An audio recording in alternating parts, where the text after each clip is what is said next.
Hi, I'm Stephanie with RV Weekenders, and today we're going to be doing a project. Yes, and it's a real important project. What happened is when we got our fifth wheel at the dealer, they gave us the wrong key. I mean, it was the right key for the locks, but it was the dealer key.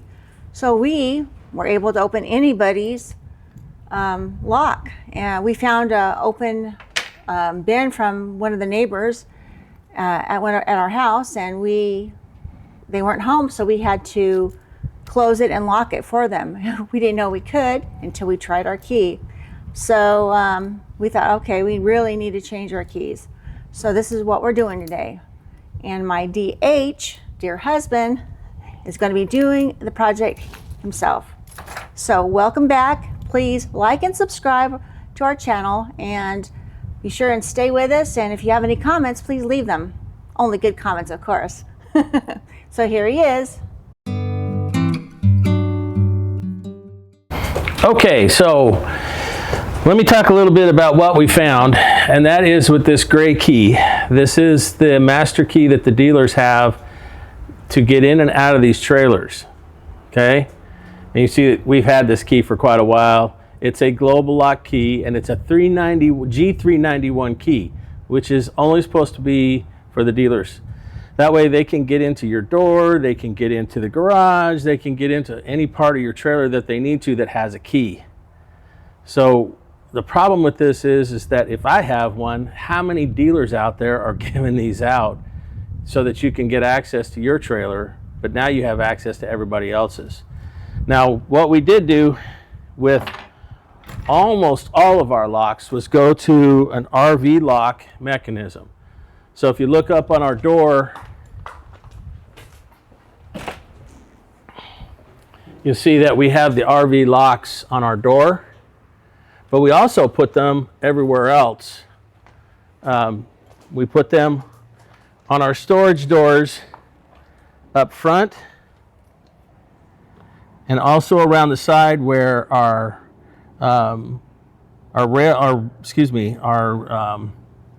where our plug is for the fifth wheel.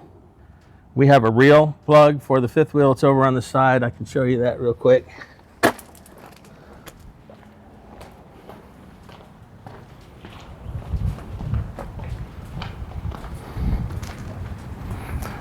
Okay, so that's an RV lock, believe it or not, and it's the key the same as the door, and then this is the hatch for the black and gray tanks that are in the back of the coach for the back bathroom or the half bath and the kitchen. The problem is we don't have, these aren't supplied by RV Lock. They don't have these particular styles. So we're going to change the cylinders out. So let me get back around here real quick and hand the camera back off to Stephanie. And we're going to show you how we're going to do this. Because what we need to do is we need to have a purple key. And this purple key is what the dealer's supposed to give us. What they're supposed to do is they're supposed to change out these cylinders. When you pick out your fifth wheel or your trailer or your motorhome, whatever, they keep it for a couple weeks or a week so that they can do everything that they can do to prep it for you. And one of the things they're supposed to do is they're supposed to change the cylinder out so that you now have this purple key to get in and out of your fifth wheel or your trailer, and it's keyed to the cylinder. And now they do this in two different types of cylinders. One would have an M stamped on the side right here, but you can see ours don't have the M, and that's because I don't want a master. So I would prefer that the only people that are able to get into our storage is us. And because we have a lot of money in there, and we just don't know if the dealers are giving out this gray key, because the gray key, if this were a mastered cylinder, would work in this cylinder too. So this would make doing what we're about to do pretty mute. It really wouldn't matter. But it bothers me that the dealers are actually giving these out. Now, I don't know which dealers are and aren't giving them out. I just know that the one dealer that we got this fifth wheel from gave these out. So let's do this. Let's go ahead and change it out. We're going to need a yellow key, which is the change key. And you get this from Global Link, and you have to give them a $50 deposit for this key. Now I've decided I'm going to keep this key because I want to be able to change mine out. I may send it back to them after a while, but right now I want to make sure these locks work for quite a while, so it behooved me to hang on to this.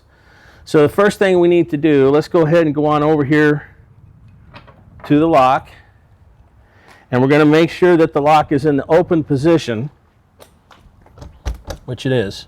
Okay, so how you make sure is there's a dimple. Let's make sure we can kind of see that, so we'll have to get real close with the camera.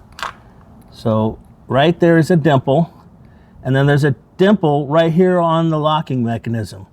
That's the first thing you need to do to make sure that they're lined up, and you're going to use your gray key or whatever purple key that you have to make sure that they're lined up, that this is in the open position. The next thing you're going to do is you're going to insert the change key, and then it pulls the cylinder right out. So now we're going to take and we're going to pull this out.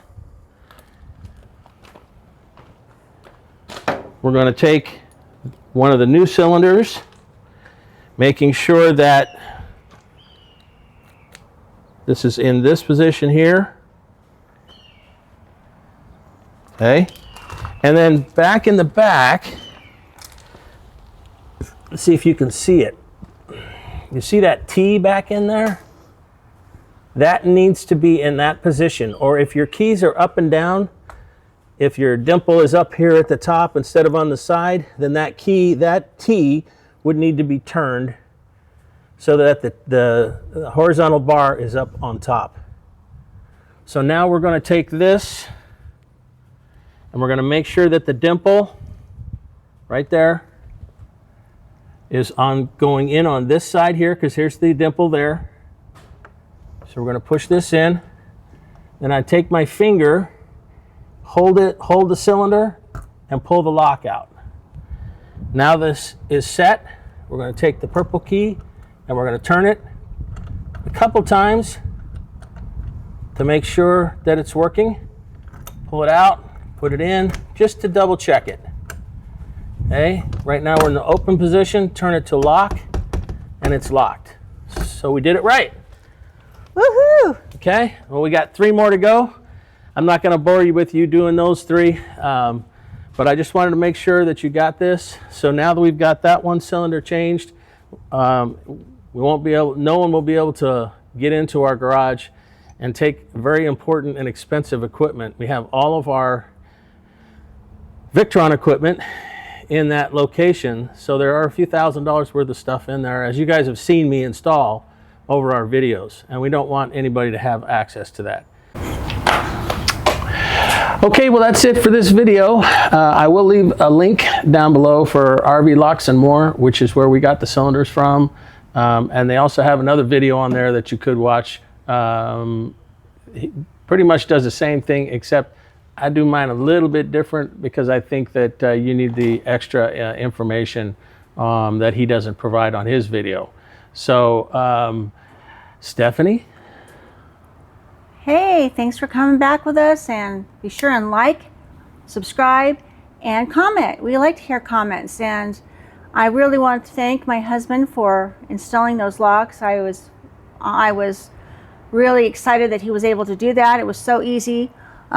We have a ring system in our fifth wheel, so putting sensors on your doors too is another great tip to do to help secure your stuff. So like, subscribe, and help us get to 1,000 subscribers. Okay, like, share, and comment. We love it. We'll answer you. See you later. We're the RV Weekenders.